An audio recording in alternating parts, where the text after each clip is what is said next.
majority of people are not going to have a relationship if they don't step up.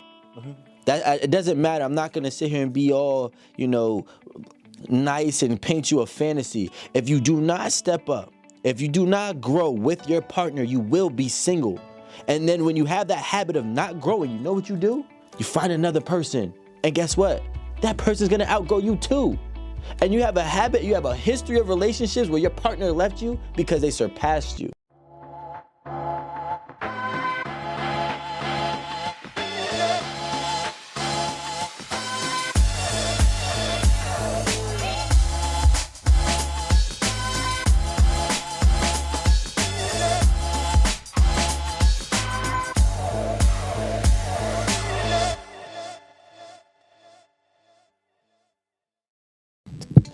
Hey guys, welcome back to another episode of 8 at the Table. And today we're going to be talking about the 4 relationship killers, what you must know to avoid hurt, disappointment, divorce, and more. And according to the Gottman Institute, which is a great top researching institute for relationships, they actually listed 4 primary relationship killers, which is defensiveness, contempt, criticism, and stonewalling. The Gottman actually also found that by watching 3 minutes of conflict conversation between a couple, they can determine their longevity years later by an accuracy of 90%. Wow. So which one of the primary 4 relationship killers do you want to talk about first? Okay, well, let's start off with the shade. And let's go straight into it. I guess we might as well rip the Band-Aid off. That's what I like to do. Romeo, you in a relationship? Yes or no? No. Cool. Not cool, but you get what I'm saying. Yeah. I mean, cool. Whatever relationship prior, to right now, do you feel there was one of the 4 relationship killers that we named being present within your relationship, and which one was it? I've definitely experienced all 4 in one relationship, sadly. Damn. Yeah. All 4 in one All relationship? 4 in one relationship. If there was a 5th, it would have been a 5th too. Oh, shit. But I'll speak for myself here, and I'll say stonewalling. So stonewalling is, I really just try to disengage when there's like a lot of yelling and it's like not clear communication and it's just name calling. That's just a no-go for me. So when it got to that point, I just withdraw.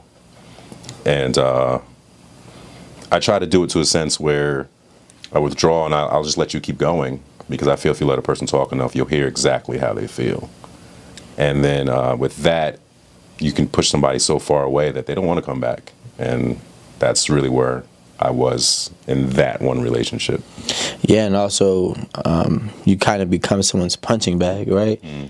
And eventually, that punching bag is going to break. Once it breaks, it's over.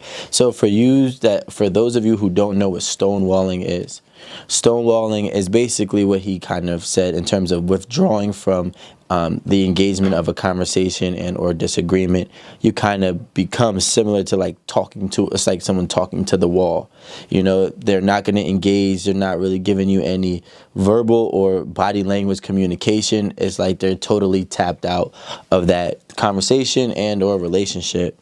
To bring some more clarity, we also have criticism, which is kind of what you touched upon, which is basically, attacking.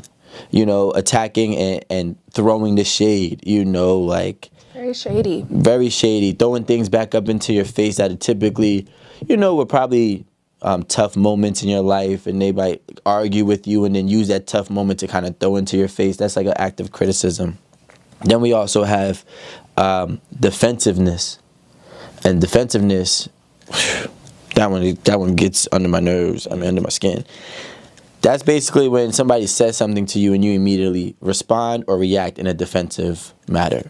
Now, yes, it possibly can correlate with criticism, which if somebody's not communicating the right way and they're doing more so a criticizing approach, someone can tend to react in a defensive way. But there are some times where people will act in a defensive way when it doesn't actually call for it. And then we have the last one, which is contempt.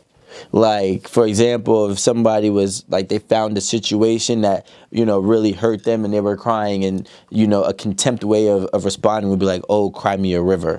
It's not that big of a deal. It's kind of like belittling or downgrading the problem at hand within whatever like minimizing. Yeah, minimizing. Okay. The situation that you're having with your spouse. Me personally, I feel like sometimes I can tend to become the criticism type. I think that it stems from playing sports. Nobody talks about it, so I like to talk about it. If you play football, there is no kindness in football. There's no kindness. There's no kindness in, they're not babying you. You're playing a violent sport where people are out there trying to hurt you, literally, especially if you guys have been chatting. So when you make a mistake, and everybody's very competitive and wants to win, but like, let's say if you make a mistake, your coach isn't going to be like, hey, it's okay, sit on the sideline and you'll get it the next time. No, it's, you fucked up, get your act right, and if you don't get your act right, you're going to sit on the goddamn bench and you'll never play again. And that's how football is. It's a very direct attack, but it kind of puts you in the mindset where it's like, I gotta go and do this, right? Which is gotta get my shit together. Yeah, I gotta get my shit together, which it works. A lot of people don't make it when they play that sport, and it's usually because of the verbal abuse within that sport. But for a lot of us that do make it, we don't deem it as verbal abuse. Because you made it. Because you're making it, right? Even if it's a high school team. Yeah, but for every one of you guys that make it, what happens mentally to those 50 that don't? And they never survive. I remember one time when my first freshman year in college, we went into camp with 300 people on the roster. By the time training camp was over, we had 88. They're not built for it, and it's hard. And so now that's something that I grew up with majority of my life. So when it comes to me talking, sometimes I just get straight to the point in such a criticizing way that it can cause somebody to be defensive. That's something that I have and something that I've been trying to work on. But at the same time, I don't believe in babying people either. Like, we're not going to sit here and be, oh my God, well, what I could have said, Marie. No, I'm kidding. But I think that what we're trying to get to, or we're getting at, is like a lot of people kill. They say you kill the thing you love. Okay. They usually say you kill the thing you love, and sometimes you could love something and you don't even know you're killing it. So you might be in a relationship with the person of your dream, the person of your love, the person that you want, but you're a hypercritical person. Yeah. You're constantly criticizing them, and you don't even know that you're killing your relationship. Yeah. You're not doing it intentionally. It's just that what we trying to explain to people, there are 4 relationship killers. It's almost like if somebody's working out, there are carbs. Let's say there was a time nobody knew what carbs were. And we're like, the more you put this in your body, the bigger you're going to become. Yeah, the result. Yeah. Right? Mm-hmm. So we're saying to people, these are relationship killers. Yeah. These 4 things, if you have this ingredient in your relationship, no matter how much you love the person you're with, no matter how much you care about the person you're with, you are killing your relationship. So criticism is one. What's the other one, Amanda? Stonewalling. Let's talk. What is stonewalling? But like how I see it is, it's a avoidant kind of communication. Like you feel like you're talking to a wall. Your communication's not getting through to your partner. So that to me is one of the most obvious relationship killers, because with relationship comes problems. There will be problems, there will be issues, and without having to effectively communicate to resolve these issues, then the issue still lies. Yeah, but you know what? When I was young, my wife and I, before we got married, when we were young, bro, that stonewalling was real. Yeah. When we got on some bullshit with each other, I just don't, we could be in the same space and we don't need to communicate. I think and I think you're more pushed to it. I think that's how I feel. That's how I feel like my stonewalling was. I think you're just pushed to a point where you almost kind of like retreat and like you're cowering away. Kind of like, I know that you're in a zone right now where no matter what I say, it's not you're not hearing me because you're just so dead set on your point and so getting what you want to say out of the way that So you cut all communication? It's not. I don't really. It's not cutting all It's not communication. cutting You're communication. stonewalling. You're cutting all communication. But you're pushed to it.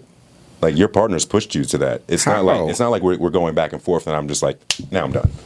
It's more or less like you said some things and like you keep saying some things and you keep saying some things. So I'm out. I'm done. This is not an effective conversation. Yeah. So I'm cutting the just gotta withdraw. conversation. We can come back to the conversation when I feel like we're both mature enough to like really talk about what the problem is and find a solution According to how you feel.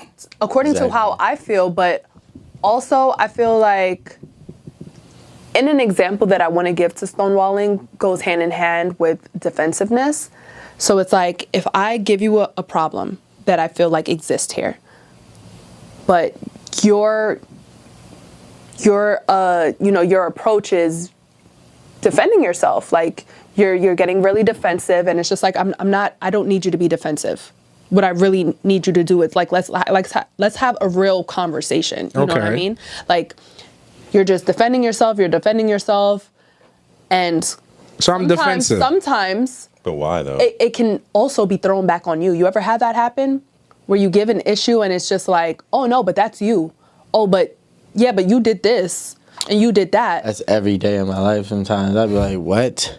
And it's like that is ineffective communication. You think that know what falls I'm under saying? contempt. And it was just like there's so much someone can take. Yeah. And it's like if this conversation's going nowhere, I know it's going nowhere. All right, I'm done listening. Nah, that's but that- sometimes that's how I feel sometimes. Yeah, but stonewalling triggers further, right? So, like, let's just say you get into a fight, you arguing, and you like this conversation's not going anywhere. All right, let's just dead the conversation and call it a day. My day turns into 2 days, Yeah. 3 days, and 4 days. I might block you. I might just I don't. Sure. It's not immature. It is. You brought it to that. No. That's how I We- feel.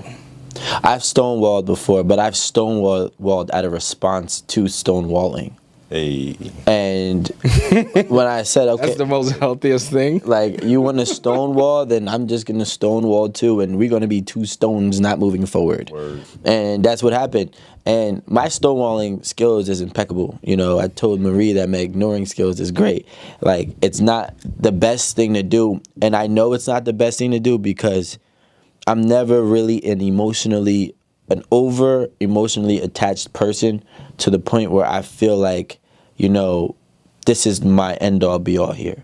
So if I start having a communication issue with my partner and we get to a stonewalling, and I'm usually the first one to be like, yo, I don't deal with situations like that. If I was criticizing you, that's my bad. But I want you also to own a defensiveness, and let's see how we can figure out a balance, right? How can we navigate through this? Exactly. But if you get defensive and then I start criticizing more and then you start stonewalling, I'm just going to stonewall too. Yeah. And now next thing I know is like I can't live in a space where I don't like you and you're next to me. I can't do it. And if you stonewall for too long, I'm just going to be like, yo, you got to go. it's a relationship killer for sure. Yeah, and I can't do it. I'm a communicator, and I don't say I communicate the best, right? But I usually feel like when I do criticize, it's because the comprehension, which is not on there, and I'm surprised, the comprehension is not being done, right? Maybe it could be my delivery in some instances, but sometimes I'm making things so straight, so cut forward, and so like on a silver platter, and it still don't work. So I'm not going to sit here and keep on trying to walk on eggshells to approach you about something that you get defensive about regardless. You know, one. I see what you're saying because you're actually arguing in your last argument right now. That's how much your energy is pushing that out. I've been arguing like you know. I think I always said if I can't argue with you, I can't trust you. All right, but here's the thing. Let's talk about this. What's the difference between these two? So, a relationship killer, of course, is criticism. Part of criticism is complaining. Like there are people that they always find something to complain about in the relationship. You could say, look, we're going to go to Bora Bora. We're going to get some first class seats and we're going to have a car waiting for us. You get on a nice first class seat. Bora Bora, that's like top of the best. Facts. You get on the plane, and this is not you, man, but I'm just saying, first thing is like, Y'all got Make y'all that got clear. y'all got 7-Up? Oh no, but we have Sprite. I can't believe y'all got no 7-Up in here. Who don't have 7-Up in the Like, it's just like they're constantly looking for something to complain about, right? Yeah. And what people don't even understand, as you're doing that, you're killing your relationship. I gotta go back to that, the 4 relationship killer, because the person eventually gonna be like, damn, you are never satisfied. I don't like that at all. No, better not complain around. Oh yeah, I literally just said this today to my little sister. Like, complainers have a special place on my pet peeve list. Like, I can't stand it, especially when there can easily be a solution. I feel like you just want to hear yourself complain about something. Like, Complaining is tough. it is, especially in dating, when you complain about, when you're looking for something to complain about, I should say, when someone's doing something for you is the worst, because I've definitely had that happen. And it is a relationship killer, because it's just like, damn, like, when can you really be happy? Yeah. We're at this very nice, elegant restaurant, and you want to complain about the drinks not being strong enough, the waiter not coming every 5 minutes. Like, just chill out. She's gonna come. Like, let's not complain. Like, let's just enjoy each other. We'll wait for the server to come whenever the fuck she comes. I think that says more about them if you really look at it. If they can find something wrong with everything, I want to think they're a glass half full type person. So I want to say you're just a pessimist. You know, like you said, if you're in Bora Bora and you're complaining, First class too. yeah. Like, You know, ironically, I've seen 2 complaining people work really well together. I'd have two, and it's disgusting to be around. They love to complain. It's like, damn, bro. I feel like that only works because it doesn't bother them. It doesn't bother each other how much, because they're exactly the same. But I really think that that's just a nagging relationship. But you know, the crazy thing is, I think that every sign, or not sign, but every, I guess, communicative type of person, they can identify with each other.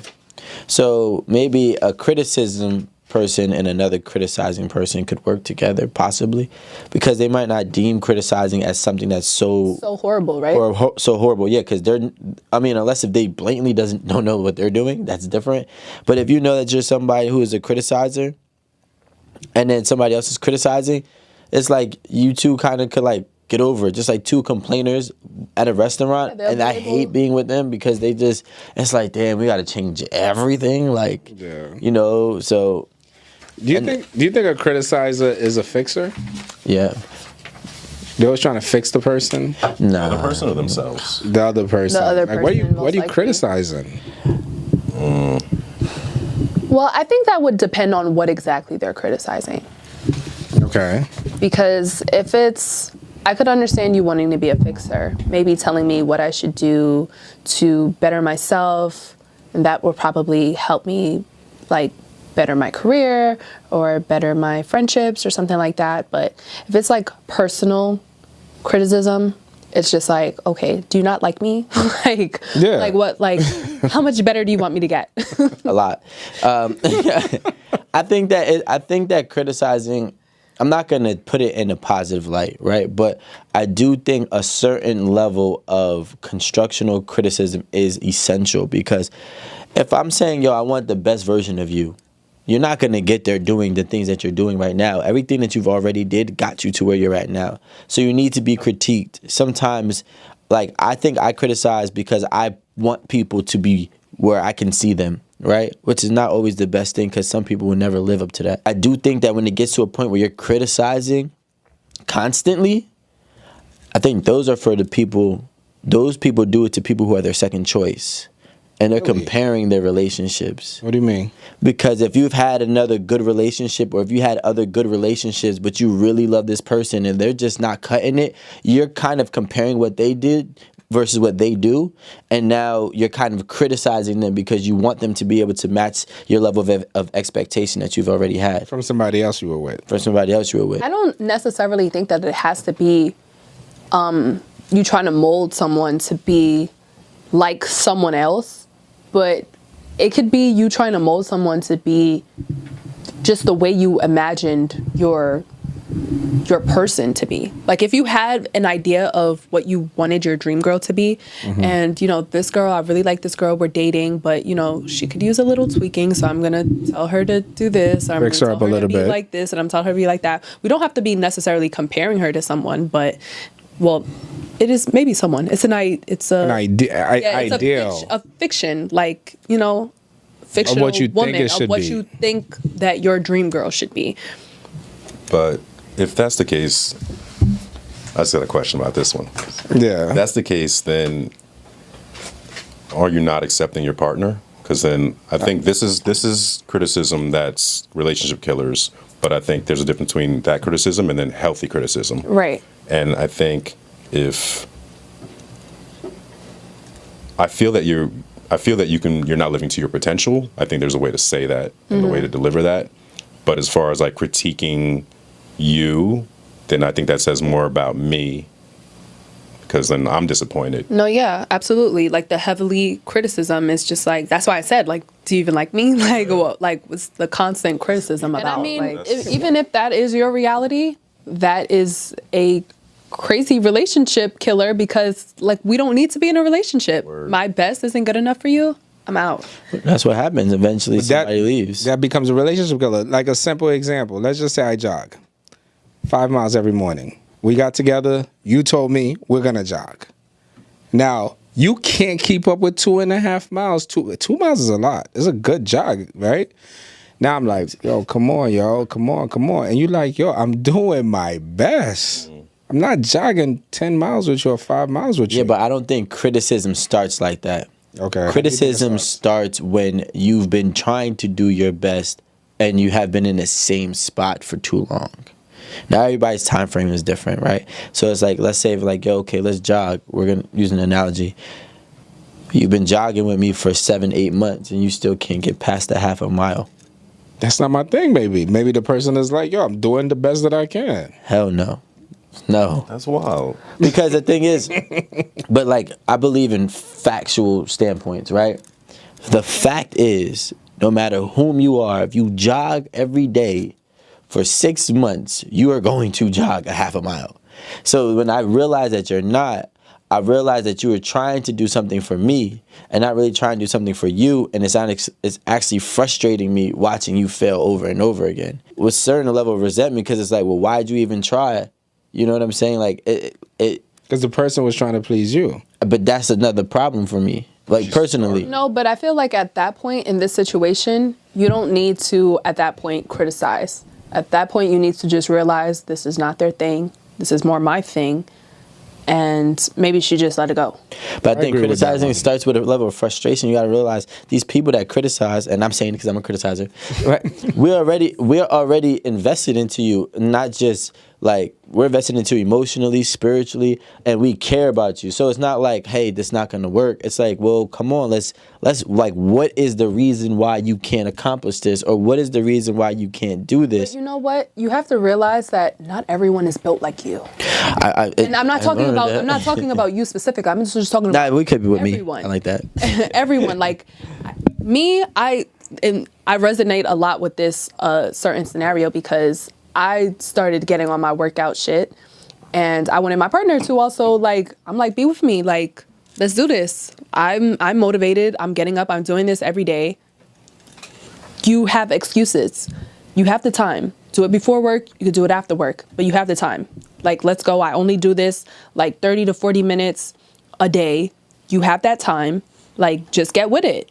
And it's just like, some people just don't have the drive and the motivation that you do to work at this goal. Maybe this goal isn't as high on their priority list that it is on mine. So it's just like, I'll continue to do my thing. If this isn't what you really aspire to do, like, I'll keep doing this for myself. I'm not gonna keep criticizing you when I see continuously. That's how you the people you start criticizing, because you're outgrowing your partner. You're not criticizing somebody that you're at the same level with. You're outgrowing this partner, so you may not criticize in month 4, but when you get the body that you want in 24 months, and you look back, and in the 24 months, this person still looks the same. Whoa. That's wild. I'm just using the example. Yeah, but what about the fact that she started? Because if say you were like the whole jogging thing, right? Mm-hmm. She started jogging, she's not keeping up with you. But like, what about the celebrating the fact of like where they got to? And I think if you're skipping over the fact that she started from 0 and now she's at a quarter mile. You know what I mean? That could have been a lot for her. We don't celebrate small steps. We celebrate all steps, and this is why people need to really understand the four horsemen. My bad. Yeah. I'm sorry, but people don't really understand the four horsemen. Like, for example, it says that right here, it says, according to the Gotham Institute, contempt is the single greatest predictor of divorce. Contempt. Meaning that feeling you're superior to somebody, being condescending to somebody, belittling somebody, and just feeling like you're greater than the person, so the person always has to be there, is the number one predictor of divorce. That's a fact, though. And that's because of all the... Guys, I'm trying to tell you, majority of people are not going to have a relationship if they don't step up. Mm-hmm. It doesn't matter. I'm not going to sit here and be all, nice and paint you a fantasy. If you do not step up, if you do not grow with your partner, you will be single. And then when you have that habit of not growing, you know what you do? You find another person. And guess what? That person's going to outgrow you too. And you have a habit, you have a history of relationships where your partner left you because they surpassed you. Me and you both we're working at 8 at the table, okay? We're working at 8 at the table. We both start making Don't $50. Don't me in this scenario. No, I'm saying we both start making $50, right? Yeah, 52. But in 6 years that we're dating, we have the same job. We start off with the same pay. And in 6 years, I become $1 million man, and you're only making $100 now. There's a gap that now starts to be created. And anybody who is truly successful will tell you they need to eliminate the gap. That's just a part of success. So if your partner wants to be successful and that gap is growingly increasing, this is everybody. Women outgrow their men, they leave their men, they file for divorce. 70% of them, quote unquote. 66. Right? 66. Men that do date women that they're typically higher than don't treat them the best. And then you have rap songs talking about, they don't treat them the best. You know why? Because realistically, there is a superiority. There is a gap. So now... Right, is there a better word than superiority? No, I think that's the real word. Let's use the real word. So would you say, is it something like, no matter how strong a bulldog is, like, a Rottweiler. And a Rottweiler is a tough dog. But you can't fight a lion. Yeah. Nobody can't fight a lion. No matter how strong the Rottweiler is. And you know what happens? So is the lion superior to the Rottweiler? Of course. And the lion will go find another lion after it breaks down the Rottweiler. But was the lion doing his job the whole time, though? Because it's always... The lion was a cub, and they were the same size. So the lion was a cub, and then it grew into a lion. Yeah. But that stage of cub, after cub, whatever you call it, like there was a growth stage. Mm-hmm. Sure. And it seems like with criticism... Are you growing too, though? Because I think if you're just criticizing that one person, then I feel like maybe you feel that you are the superior person and you have the authority to say that to that person. That's exactly what I'm saying. That's the word. See? That's the word. That's the word. Authority. Yeah. Like, I don't think anybody really has authority. Especially over your partner. Over someone. And like if you love that person, you guys want to be poetic as hell. It's not really poetic. It's about what's going to work though. Yo, but what's going? Listen, everybody has authority in relationship. My girl might have more authority than me, and then there's some that I'm gonna have more authority than her, right? But that's just give and take. But what ends up happening is you only criticize when you are at the most authoritizing position. But I'm a principal and you're a Rico, student. all right, this is what I'm trying to say. I'm really trying to get this from you, right? What we're saying about the four horsemen and relationship killers, right? Mm-hmm. You play sports, you play football, you work hard. One of your boys is doing steroids. I don't know if people still use that word. Yeah, they do. They're using steroids, and you're like, bro, you are killing your body.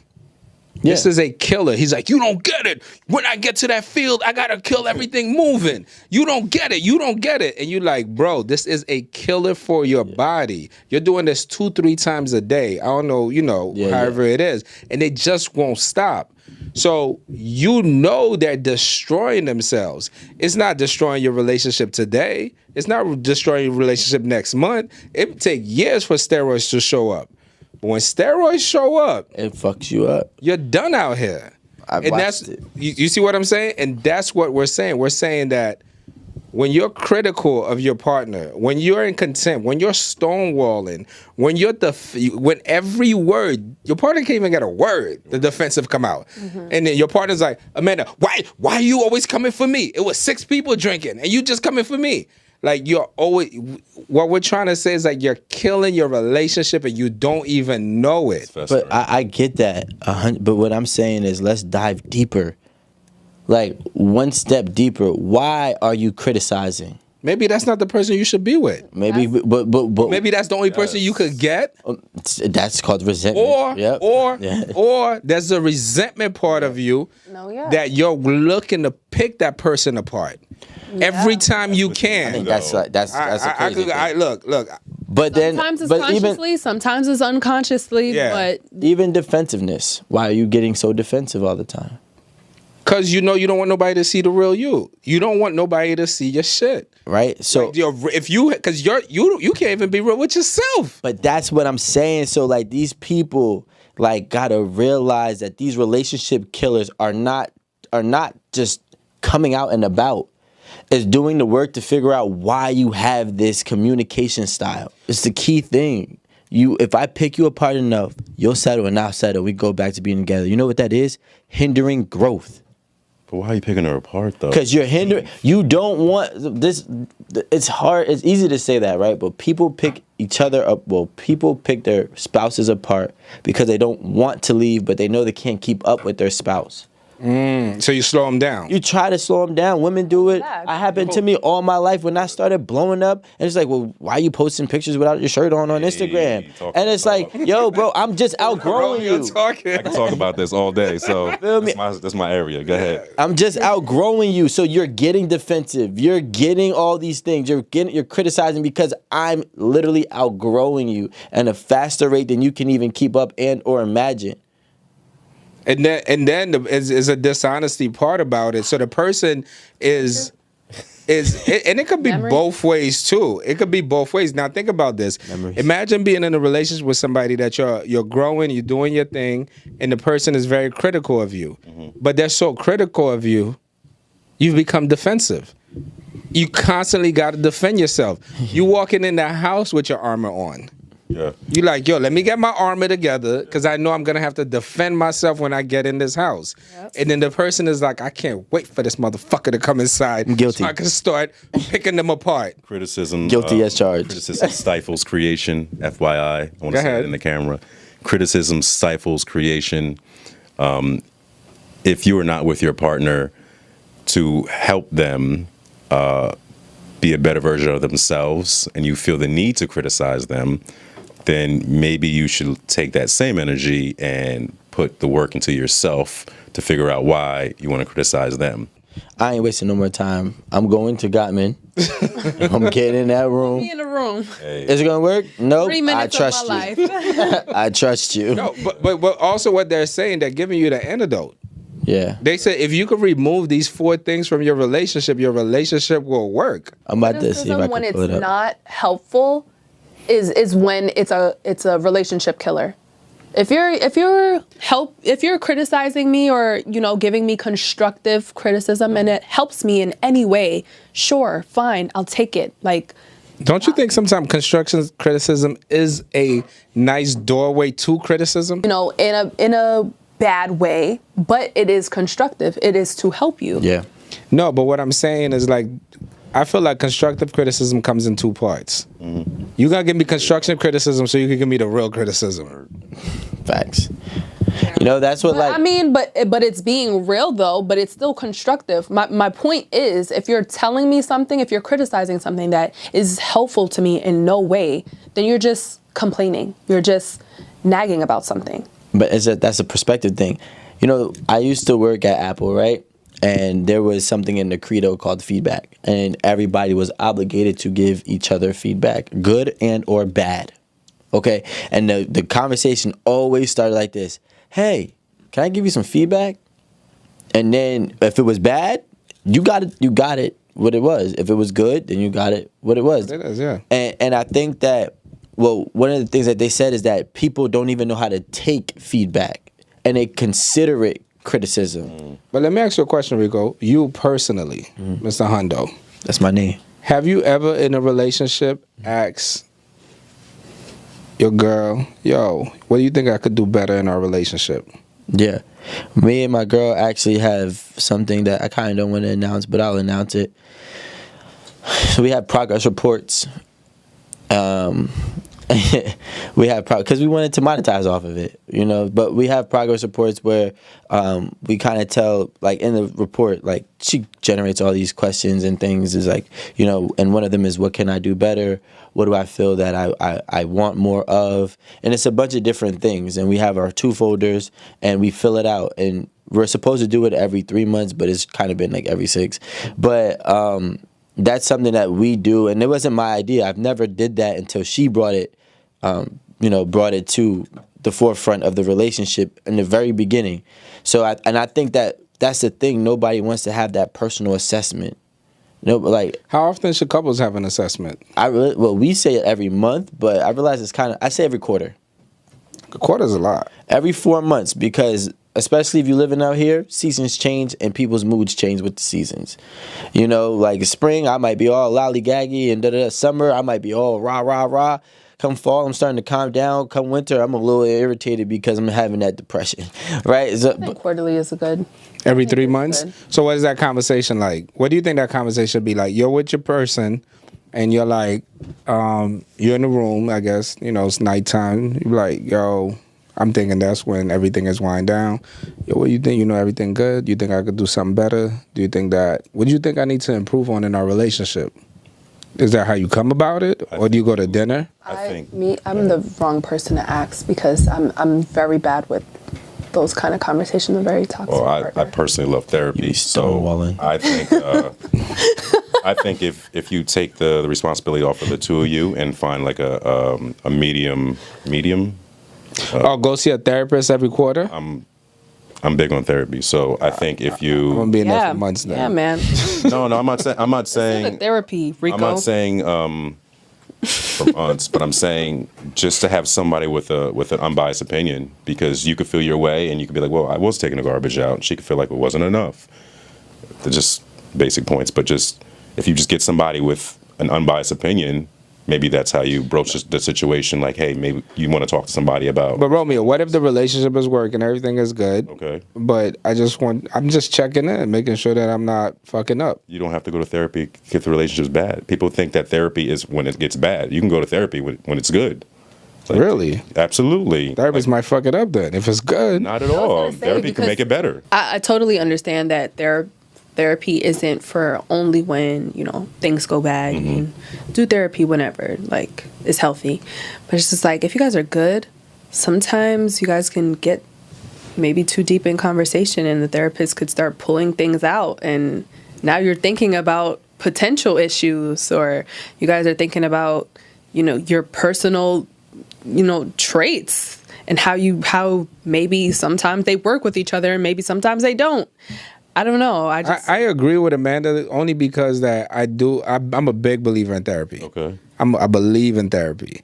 But I also believe that a therapist will fuck around and pull some shit out of your partner, and then you got to deal with that shit.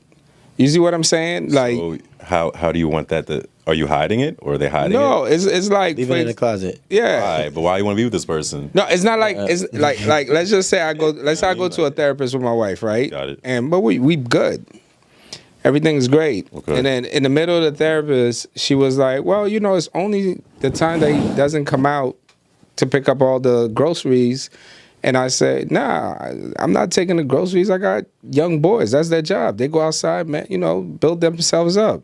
And she's like, well, sometimes I'd rather you do it. And then the therapist turned around and says, do you understand she feels undervalued?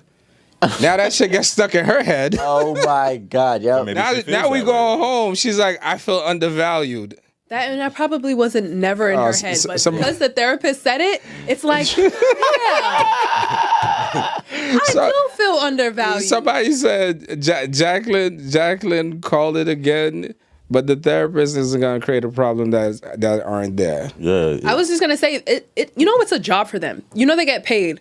You I'm about come to in say. for multiple sessions, they're gonna make sure you keep coming for multiple sessions. So then when Just is like your a wife doctor. when is your wife speaking up and say, "Hey, listen, I don't feel undervalued. I just want him to take the Well, shot." That's when beautiful. y'all Oh, that was a when great y'all team answer. up and y'all tell that hoe, ain't nothing wrong. Like, That's when we tell these therapists that they don't be therapeutic. But then now that she's stuck up for you, you went in there thinking that something was wrong. But then when you leave, like, yo, I appreciate you sticking up for me. I like the way you better. handle that. All right, I could That understand. was a good. love it. That was a. I love it. You're so mature. It comes I with aspire. That was a great answer. That is true because that means that if you go in healthy, you're good. You're not gonna be better. Just take the bad or the negative connotation off therapy.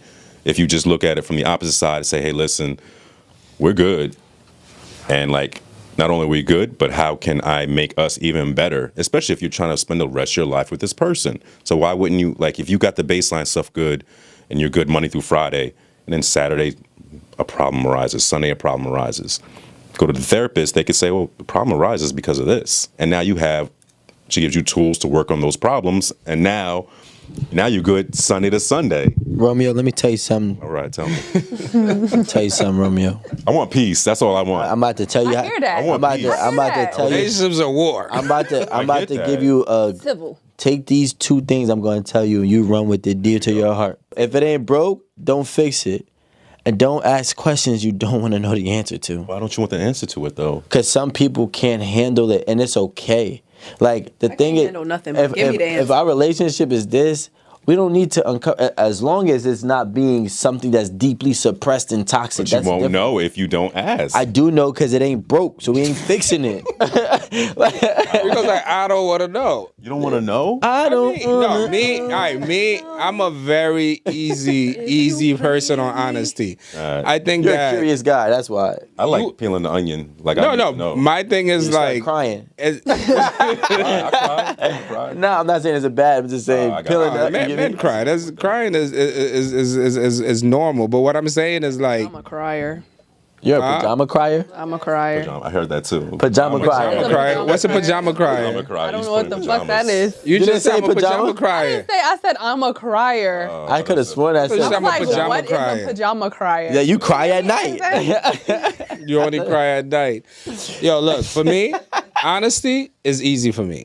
Okay. I just don't like to be lied to. And I think Esso said that the other day, and I could not agree with him more.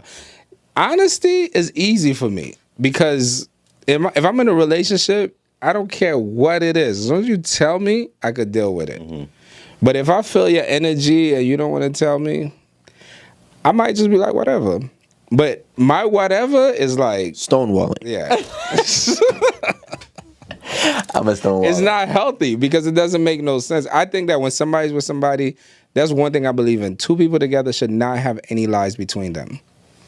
I agree. Therapy. There won't be no lies. Everything's out on the table. Yeah, but if you can't be real with me from the beginning, like what the hell? But you don't even need therapy if y'all don't lie to each other.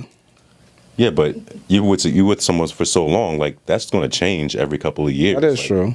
So now we're going to update this version to the 5-year version. Okay, now what can I do better? What can we improve in this situation? Then another 5 years. All right, we did that for the first 5 years. We're still going strong. We can make this even better. And I'm on the same page as you because I don't think people understand. You get married at 30 years old. Both of y'all die at 80. That's 50 years together. Yeah.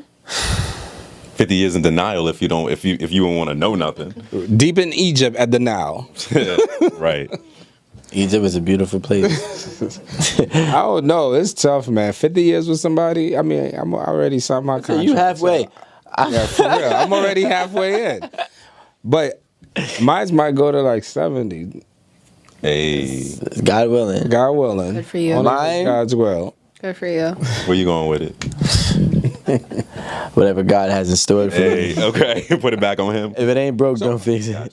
Why you? What was your last? Don't ask questions you don't want to know the answer. What happened to your last relationship? Last relationship. You say you're single, right? Yeah, I mean, I like somebody. Ladies. Okay. Ooh, that's so cute. Well, damn, He you- said, I like somebody. What Kodak said? Might be. so- Yeah, I hope so. I hope so. All right. Hey, he's all cheesing. So, if you don't follow me on Instagram, like I put up thirst traps. Like I put up thirst traps. I enjoy my life. Like I live my life the way I want to live my life. And it seems like when you are with a partner, like it's all cool in the beginning, and they love you for at first. Like that's how they met you, and that's what they love about you. I love your free spirit. I love this. I love that. You know how that go. I love your free spirit. I love everything. And then when situations arise, it could be like, oh, why are you doing this? Like now you're questioning it. Now you're asking me like, why do you do this? Why do you do that? Why do you do this? And I can explain it to you because I understand like social media. I'm always learning about it, and like that's just like my platform. I know That's your niche. that's my niche. That's my thing. That's what opens doors for me. Exactly. That's how And I'm gonna move. I say I'm trying to get to this goal, and this is helping me get to this goal. Okay, and I'm doing these things to do that. And in the beginning, you understood it, and it was like, yeah. In the beginning, you helped me with it. In the beginning, you championed it. In the beginning, it was all good. And then like shit got thick, and then now you switched up. Now it's like, why are you posting that? Why are you doing this? So That sound like our earlier segment, Tom Brady and Giselle. I was about to say, Rico was just saying this earlier. I was just saying the same exact thing earlier, and that's because you're a guy, so, we thinking like this, you know what I'm saying? They be thinking like this. You don't say that. Why not come in, Romeo? Why didn't whoever the person you're with, why don't you just come in and be like, yo, listen, are you willing to change for me? Why not just be direct? And then you would have been, no, let's say she came to me, she was like, are you willing to change for me? change what? Just no posting, doing all of that. No. That's cut and dry because I know that right now social media is a thing. And like I said, I'm 40 years old, and like before you had to call people on the telephone, you had to write stuff in the white pages, you had to do all types of other things. And now it is online. It's a huge opportunity. If you're not, what am I doing? I'm just going to sit around because you want me to sit around? Life. This is how he makes his money. This is his opportunities. But people, like when you get with somebody, they don't see your dream. They don't see your vision. And like you see that path for you. Yeah. And you say, this is the way I'm going to do it. And I say, okay, listen, if I'm doing something and it bothers you, we can have the conversation about it. And I can tell you why it's going to happen or why it's not going to happen. Or I could tweak this or I could tweak that. And bet I got you. I won't do this anymore. But if you're just trying to stop it all outright, not only are you trying to stop it, but you're not giving me an alternate of like how you want to help. But that's what it is. I think some people Y'all just don't go together. No, but That's not how it goes, though. But it does. Amanda, first of all, a lot of people, before they even kill the relationship killer, they are dream killers first. Talk about it. They kill your dream little by little because you're dreaming too big, you're dreaming too much, you have too much ambition, you want too much. Once they could kill the dream, then they start working on you. Because that's relationships. Because when people get together, I've seen this. Look, you're 40, I'm 45. I've seen this since I was 18. Like, I've seen people with the most ambition in life watch their dreams completely get killed by the person they're with, men and women. I've seen it on both sides.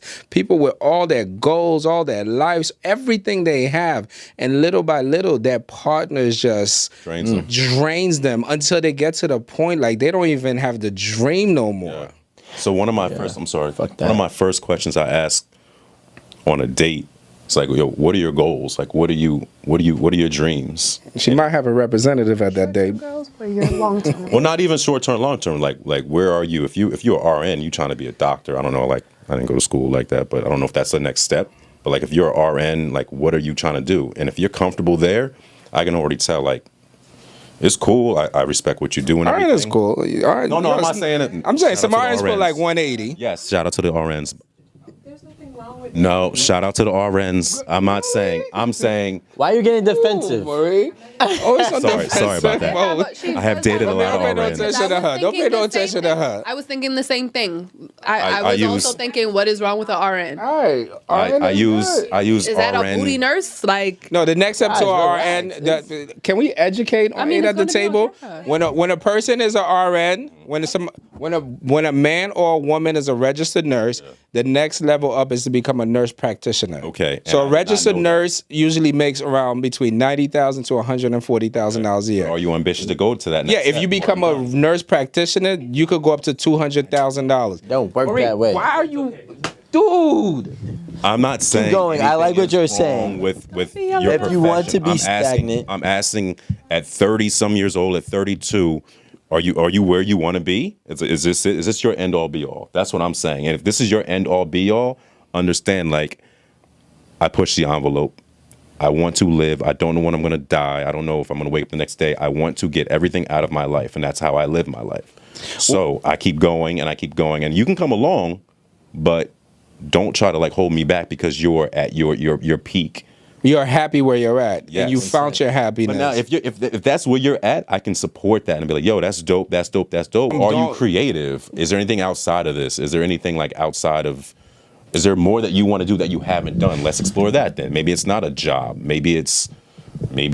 Well, how about this? But how about we look at it like this? If I'm an ambitious person, and this is the part that always gets me. If I'm ambitious and you're a nurse and you're making good money and you're happy in your life, maybe you don't want to do more. Maybe you might just be supportive. As long as you and I don't conflict, Yes. like don't slow down my stuff. Yes. Yes. As long, like I just don't want to It be is in. not realistic, man. That Talk shit about ain't it. realistic because people have I don't care who you are. We compete. If you don't compete with me or him, you compete with you. So when you're watching me grow, you start self-reflecting. And it's hard to just be a supportive person and just play the role. You grow some type. It really starts with you, right? You grow some type of resentment towards yourself, or you grow a question first. Maybe I could do a little bit more. Maybe I'm watching my partner climb the charts. I'm not saying that it doesn't happen. I'm saying in a totality scale, it happens far few to zero when people are just supportive and clapping and cheering as you climb the ranks without thinking to themselves that they should be doing more. You know what I'm saying? Yeah. And then when you start thinking that I should start doing more, that's when you start subconsciously causing problems in your relationship. Why you being out this late? But I don't really think that always has to necessarily be a bad thing. It's not like, okay, my partner's doing more, maybe I should be doing more, and that I can't support them, like genuinely support them. Maybe their partner doing more inspires them to push themselves to do more. Can I ask you a It's question? not always a jealousy thing. I'm going to ask you one real question. Okay, let it be the real. Out of all of your relationships, right? All of your relationships, Yeah. friendships included, Okay. right? Have you come across more people that genuinely support you? Now, your relationships, I'm not talking about strangers. All of your relationships, family, friends, exes, currents, how many of them genuinely supported you from the very beginning or would have without getting distant, without having some type of weird energy in your life? I feel like I've never really had jealousy and my success in life go hand in hand. Like I've never experienced that. If that's what you're getting at, I've never done well for myself and experienced like weird energy and jealousy around me. Never. I'm telling you right now, that's all I've seen in my life. Talk about it. That's all I've seen. And I got support from the strangers first. 9 times out of 10 relationships that I had my partner getting jealous as I'm climbing the ranks. You know, friends that I've had that was getting jealous. I'm not saying they're jealous of me. They're jealous But of they're jealous of your success. They're jealous of their own lack, not my success. They're jealous of their own lack. They can't find their way. They can't figure out their journey. And relationships are typically the one that you share most. I had a relationship where I couldn't even share good news with. So now, and that's because people compete. I don't care if they want to say I support you. At the end of the day, if I'm next to Alan and Alan is climbing the charts and becoming all that he can be, right? And I'm not going nowhere, I'm going to feel some type of way about me. They say what? Hang around the people you want to be like. Well, they say you are the result of you're the sixth person of the 5 people you hang out with. Okay. Now, if I have, can that exist if 5 of them are jealous, envying, and or not fulfilling their purpose? I think you could add that you can kind of coincide stonewalling with that, to where you don't see, you're not leveling up the way I'm leveling up, and because of that you're bitter, and you see that I'm progressing and you're not progressing the way that I am, and it's coming out in your words, coming out in your actions. So I gotta pull away. So not only want to pull away, but you're kind of pushing me away, because you're supposed to be my supportive partner, and I can't even come to you, like you said, with good news. So it's almost like I gotta avoid you. I gotta move back. And I feel like the stonewalling that I've tried.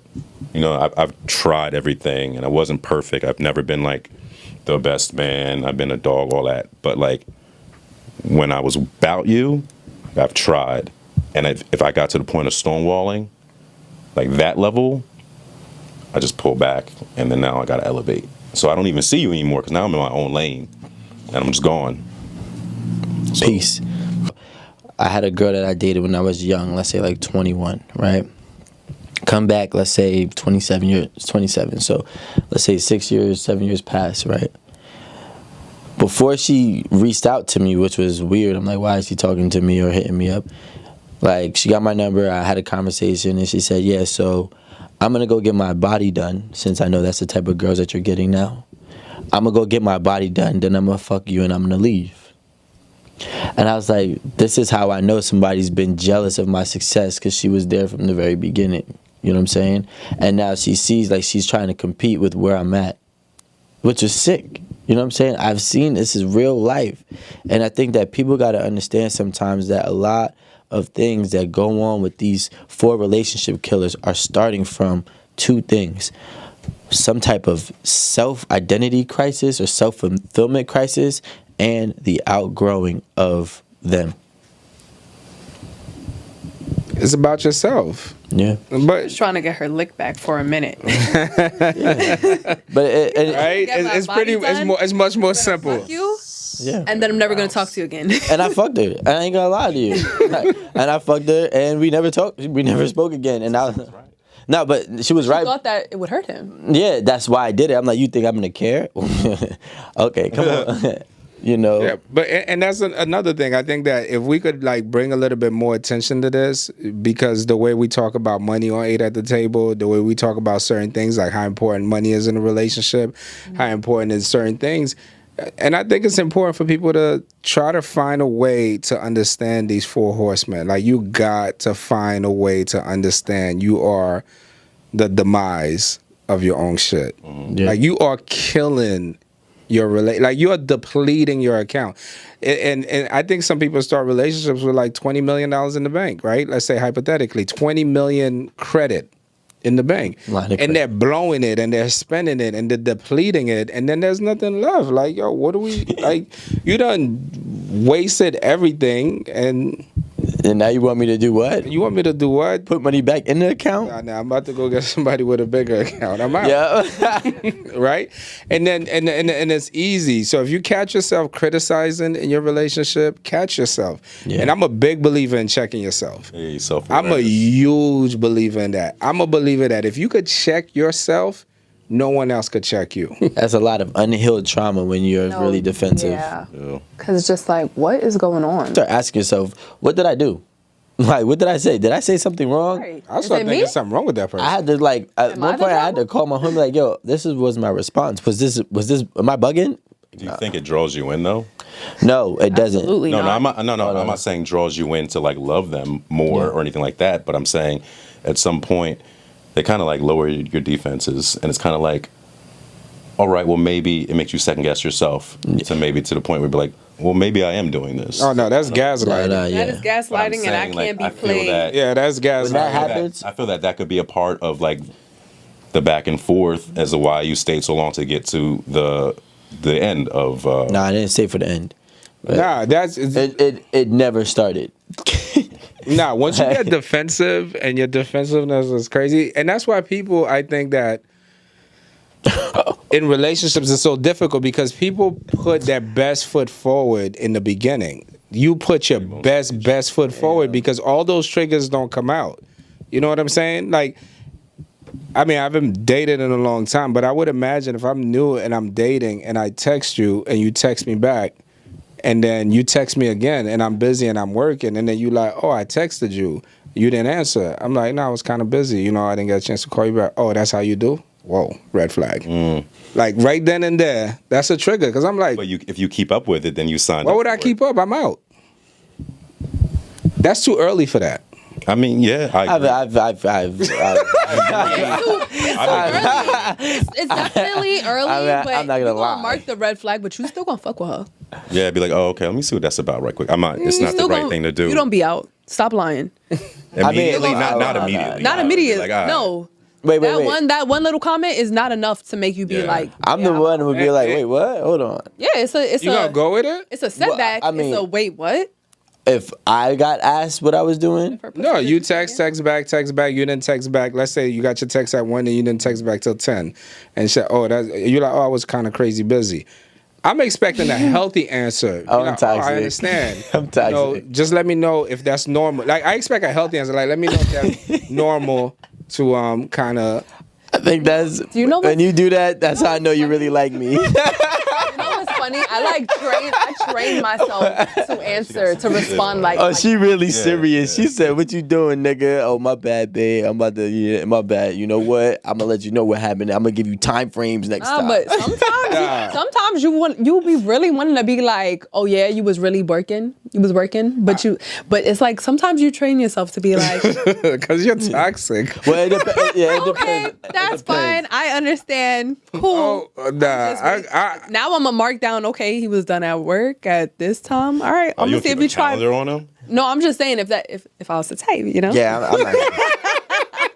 I'm just saying, what's a healthy thing to say? Like, it's like said it. you I was text busy. at one, You be like, yo, I was busy. I was kind of a crazy day, but I'm happy that you text me. Oh, that's how it be. That's how you take. Or you could just be like, oh, wow. Well, tell me a little bit more about your day. How busy was it? That's how I would be like. Inquire. So I'm like, oh, you know what? So-and-so came into town. I was at the airport. Now we conversating. You're like, oh, who came into town? Conversing. How you say it? Conversing. Well, now we can. All right. word. English is my second language. All right. Now we're conversing. Now we're for real. So now we're building trust because my story checks out. I had my aunt fly in from Florida. It was her first time here. Like, all my stuff is checking out. So we're building trust. Then we're going to a healthy direction. But don't be asking me or insinuating that I'm lying. I don't know you. Yeah, no, I will don't do that. block you. Yeah, I would do that. I would Like to block. block people. Block three I'm not people so blocking far. anybody. I'm hypothetically Yeah, I get speaking. You know what's funny is oh my God. All right, guys, here's the truth. I would inquire What? if it was the opposite. Like, let's say if she was busy, right, and she's doing her thing. I inquire. You text that one. She texts you back at 10 p.m. Yeah, this is a new. This is new. Brand new. Okay, all right. Because if it was serious, it's not That's a happening. serious turnoff if you But ever question me. If it's new, like new, and I have a way where I could do it. You know what I'm saying? I'm really good at this. Let's hear it. I mean, Secrets away. Don't give it away. Don't give it away. But I would definitely inquire and be like, try to figure out what is the reason or what was she doing throughout this whole You day. would try to trip her up. I wouldn't try to trip her up. What I do is I take a mental note. I have an accordion folder in my brain. And then I'll be like, okay, let's say she did this, that, the third. I put this, that, the third in my folder in my brain, and I'd be like, that's how long it takes her to do these things. Okay, so then the next time that she does it, and like, let's say she did it in a longer period of time, like the same 9-hour stretch without talking to me, I'll pull that folder up, all right? Then I inquire again, and then I compare it. I'll be like, oh, nah, she was bullshitting. She didn't want to talk to me. A story don't check out. Story don't check out. and then I check out. You know what I'm saying? Yeah, I like that. If your story don't check out, I check out. Already? Nah, when I was younger, I'd have to at least deal with it till I smacked it. That's okay. That's an important. Yeah, put that out but there. when now It ain't even worth the hit. that's what I'm saying. It ain't even. It depends. Thank you. Stop. There are extenuating circumstances. 9 hours. I will wait a little bit. working, but even if she wasn't the whole 9 hours, some girls just don't like to be on dick. Like, I'm not about to. Nah, that's cap. text All girls you, love like, to be on dick. No, I don't. All like girls to be on love dick. to be on I'm dick. giving you space just so you know I'm not on your dick. Go ahead, Amanda. You text me whenever you want to text me. You want to talk to me? You talk to me. This is Don't be cap. waiting on my text. I'm not doing that. But you text back right away. No, yeah, I'll text back, but you text me, nigga? The fuck? Hold on. All right. He got a question. Romeo and Amanda agree that they are interested in the trauma. Ask them why they would continue if she is showing red flags or he is showing red flags. Because you could be wrong. Yeah, and I just Romeo, feel that no, the red bro. flag that we talked about wasn't bad enough to be like, all right, yeah, she's a dub. Especially if it's like in the like beginning, you can still explore that person. That's not enough to be like, all right, you're blocked. I'm not talking to you. I'm not moving on with you. What if you saw his car, like within that 9 hours, you just had to be driving, and you knew he wasn't where he was supposed to be? All right, then yeah, we just started talking. I don't got to talk to you no more. I know you're lying. Okay. You're bullshitting me, and Okay, I'm not going to then, give you the opportunity to keep lying to me. So that is enough for me to be like, Yes. all right, yeah, Yes. Guys, she's a dub. there's something you're gonna hear it first at 8 at the table. Make sure the camera's on me. There is something that I want to present to you two, He makes me nervous. I'm looking for the spot. and I'm gonna call this the red flag calculator. The red flag calculator. Right. Go ahead. Right? It's the red flag calculator. That means when they show you a red flag, you don't think I could be wrong. You calculate what other things can they do in other situations that they can actually possess the same type of response and behaviors for. For example, this is just one in a nutshell. If you're able, or cliche one, if you're able to lie to me about something small, the red flag calculator is saying that you can lie to me about something big. Right? If you can go 9 hours without texting me, in the beginning, often, right? Let's say, I don't know, a week or 2 week stretch, you need to understand that the red flag calculator is showing you 1, a lack of communication skills, 2, a lack of interest, 3, a lack of prioritizing, and 4, how they could potentially be treating you even if you got in a relationship with them because that's how they were when you first met them. So you got to have that calculation with the red flags and understand how far can this go, and then you be like, okay, do I want to still pursue this, or do I want to fall back? Well, I'm calling bullshit on your calculator. Damn, man. Were you good at math? I'm perfect at math, okay? And I just feel like no one's perfect. No one's perfect. You cannot do all these calculations for one ass red flag, especially the red flag that we talked about. Can we get the reference again? The red flag was you working for a certain amount of hours, and she came. You text me, I text you, we text. Then I got another text, or she got another text at 1 o'clock. Text came back at 10 p.m.